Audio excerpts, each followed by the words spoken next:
Good afternoon, everyone. My name is Marissa Page. My presentation today is an introduction to threat hunting. First, a little bit about myself. I will be graduating with my master's degree in cybersecurity this December, actually about a month away. I have a little over 4 years experience. Experience includes security operations, some emerging malware analysis, and threat intelligence. I currently hold my Security Plus, my Cybersecurity Analyst Plus, and my EJPT. And I'm currently working on my GISP, my ECTHP, and my CISSP. I'm also a dog mom to a 2-year-old chocolate lab. And feel free to add me on Discord. I'm at Threat Huntress, and then my Medium blog as well, and that's Huntress of Threats. Just to get started, we're going to go over a couple things such as intro to threat hunting, so what the definition and purpose is, contrasting with traditional approaches. Then we're going to go into a couple of tools and techniques, including behavior analysis, anomaly detection, and threat intelligence integration. And then we're going to go into implementing a threat hunting program, just kind of some prerequisites for a successful program, and then a collaboration with incident responders and security teams. So first things first, cyber threat hunting refers to the proactive and iterative process of searching for and identifying potential threats and security incidents within a computer network or system. It involves gathering and analyzing data, looking for indicators of compromise, otherwise known as IOCs, or suspicious activities that may indicate the presence of an ongoing or a potential cyber attack.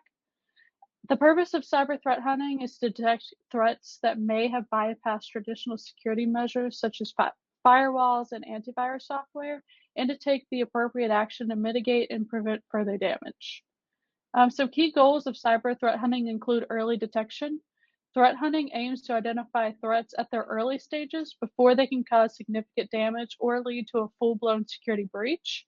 By actively searching for these signs of compromise, organizations can respond promptly and effectively.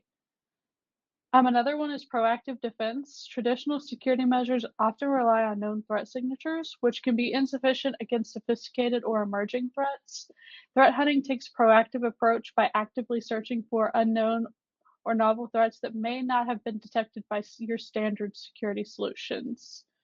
Threat hunting can also improve incident response by providing valuable insights and intelligence that can help organizations refine their incident response capabilities. By understanding the attacker's techniques, tools, and infrastructure, organizations can develop more effective countermeasures and incident response plans. The next one is enhanced security posture. By continuously hunting for these threats, organizations can identify vulnerabilities and weaknesses in their security infrastructure and take the proactive measures to strengthen their defenses, which helps organizations stay one step ahead of potential attackers and reduce their overall risk exposure.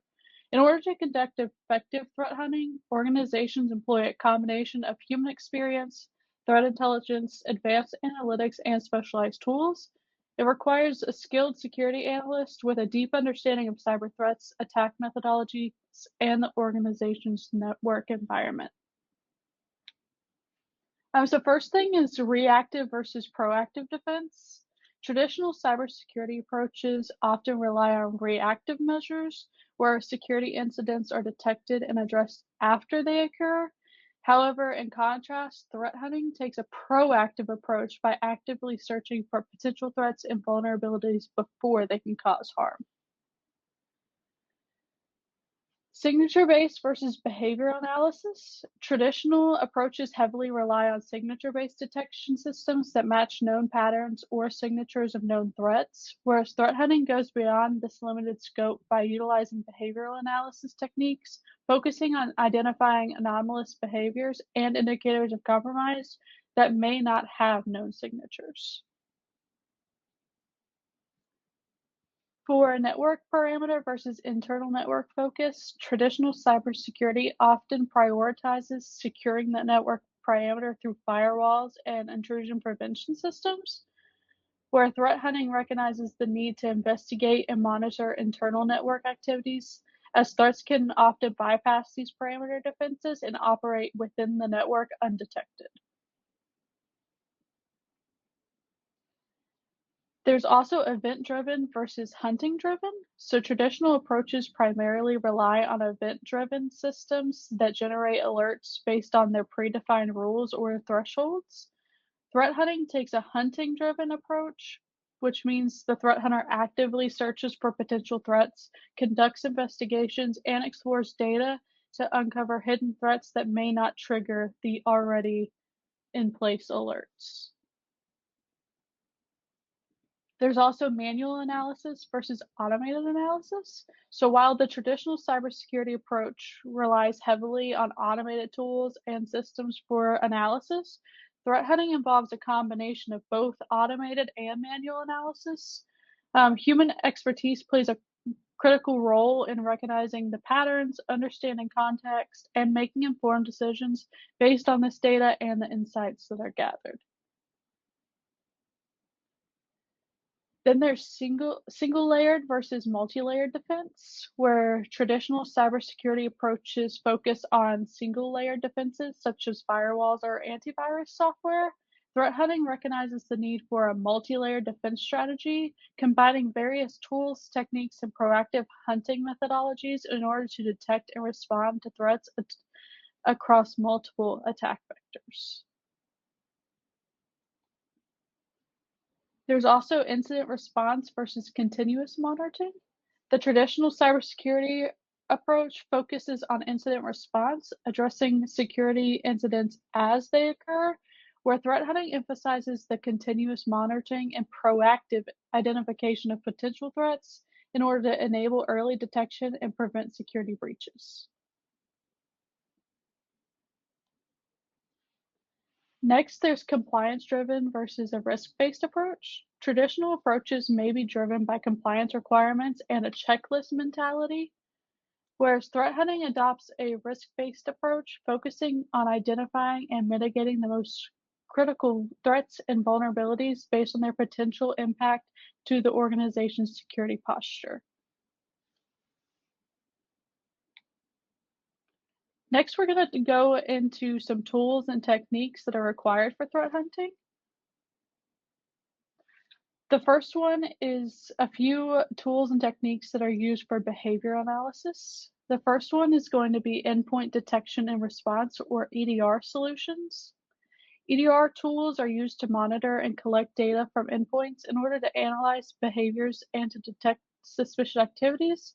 These can be things such as process execution, file modification, or network connections.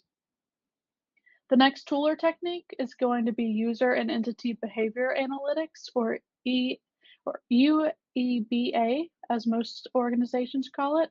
These tools use machine learning algorithms to establish a baseline behavior pattern for users and entities within the corporate network, allowing them to identify anomalies that may indicate malicious activity, such as unusual login times, access patterns, or even data exfiltration.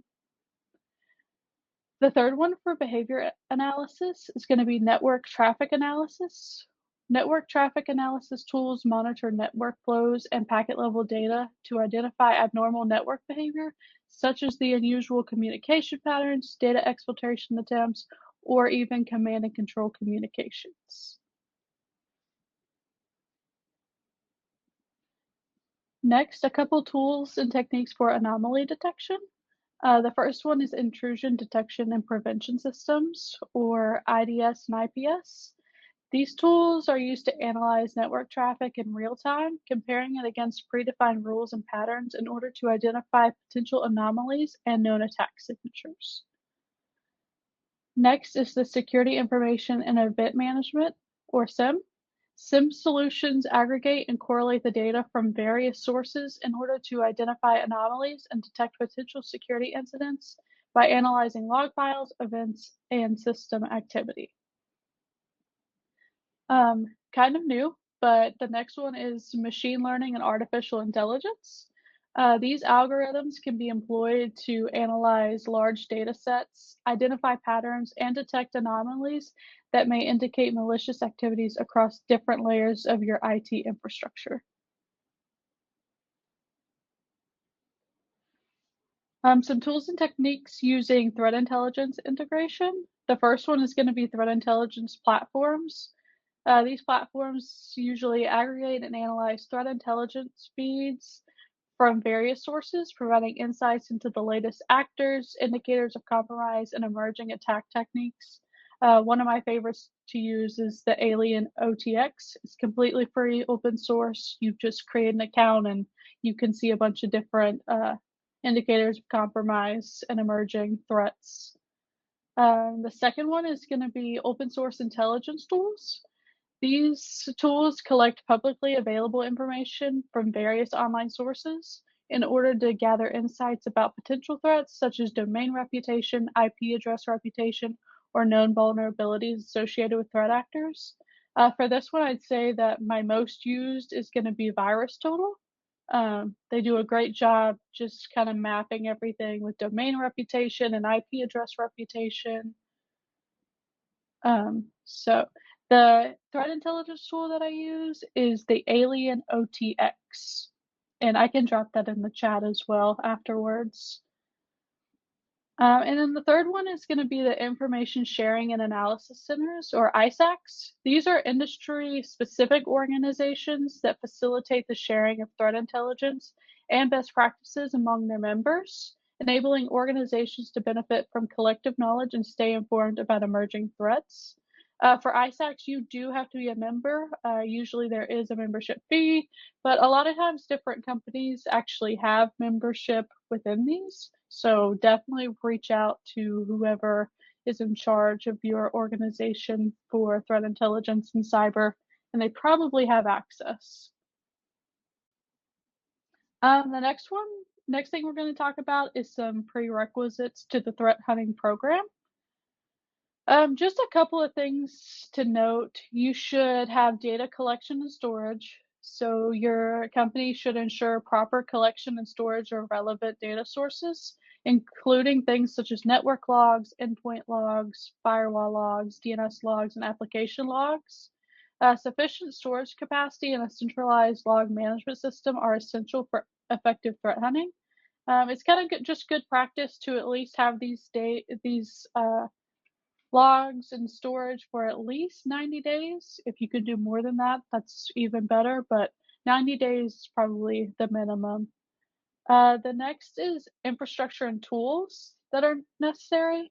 So you want to make sure you establish necessary infrastructure, including different hardware, software, and network resources that would support your threat hunting activities.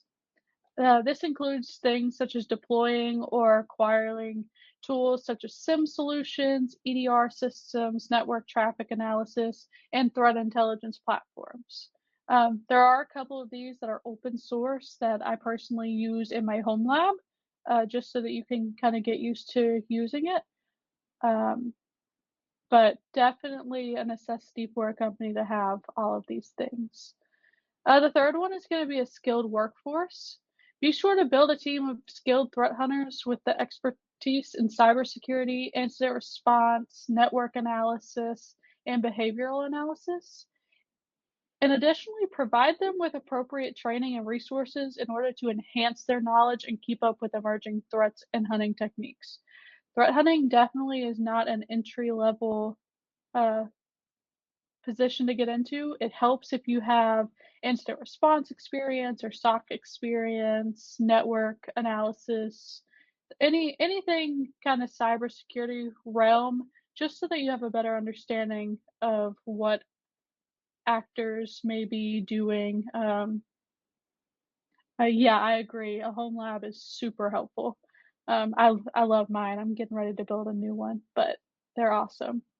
The fourth thing is going to be defined objectives and scope.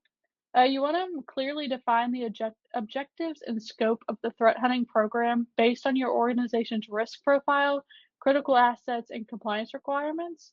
That way you can ensure focused efforts and maximize the program's effectiveness. For example, if you're in the healthcare realm, you don't want to spend your time threat hunting for actors that are attacking, say, like the financial realm or banks or anything like that. You want to stay focused on the threats that are specific to the healthcare industry. And then finally, you want to have some collaboration with your incident response and security operations teams. As far as information sharing goes, you want to foster an open communication and information sharing between your threat hunters, your incident responders, and other security teams. Regular meetings, joint trainings, and cross team collaboration help to exchange insights, enhance situational awareness, and coordinate response efforts. I've personally seen that a lot of times threat hunters and incident responders are a part of the security operations team as a whole. It honestly just depends on the size of the company, but the more involved those three entities can be, the better. There's also the incident response integration. You want to make sure to integrate threat hunting activities with your incident response processes in order to facilitate a seamless transition from detection to investigation and response. You want to develop playbooks and standard operating procedures that outline the steps and responsibilities of each team during security incidents. For example, a lot of times a threat hunter will go and hunt for an attack to happen, but say if your threat hunt actually populates, hey, there is someone in the network, then the threat hunters would then pass that on to the incident response team in order to fully launch the investigation and so that they can formally respond to the incident.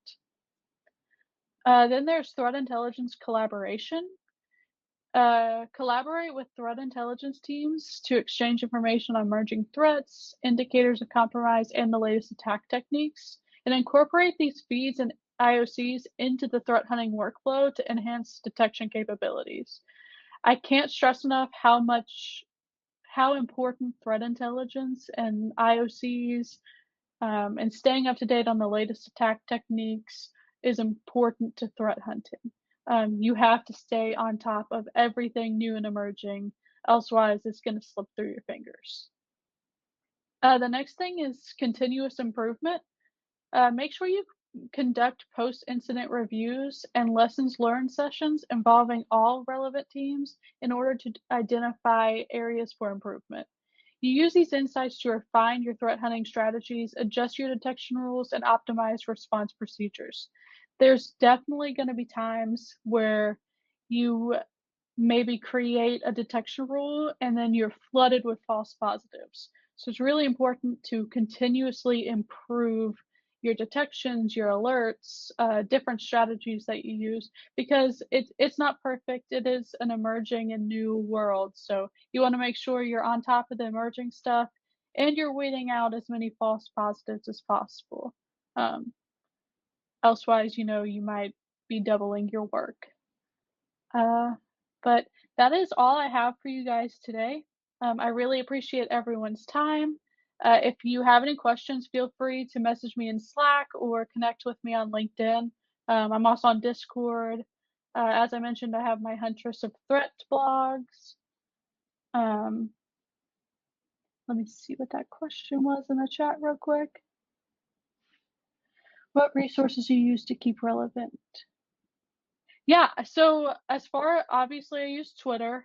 Believe it or not, Reddit is a huge thing for emerging threats. I can drop some of the links in the Slack of some Reddit forums that I follow. Also, Cyborg has a weekly threat hunt podcast where they will actually go and talk about the emerging threats. So I definitely listen to that. And then I've got a couple other OSINT tools that kind of pull a bunch of resources together that I'll absolutely drop in Slack along with my slides as well. But I appreciate all of you for listening in. And thank you. Did anyone have any further questions? I think I have a couple more minutes.